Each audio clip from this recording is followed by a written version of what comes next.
And again, you'll notice that I'm just sort of shaping these with my hands because it's important that they look exactly the same so that we have an even temperature when cooking. Okay, then it's time to do a little bit of seasoning. Now, because I said peppercorn, we are going to be using a variety of peppercorns. And if you come and look inside here, look in my hand, you'll see I have white peppercorns, pink peppercorns, green peppercorns, the traditional black peppercorn, and I have a little bit of juniper in there, which gives it a little extra pine flavor.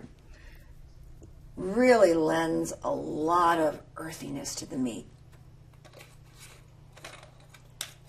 So we're going to give this a good pepper coating.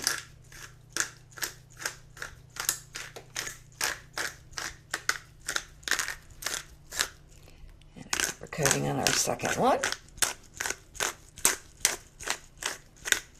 And then I'm going to take the palm of my hand and really press that into the meat. Maybe just a little bit more.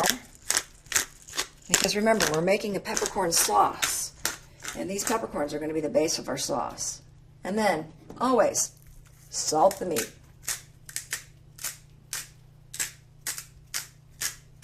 Let's give that a quick flip over. Same thing on this side.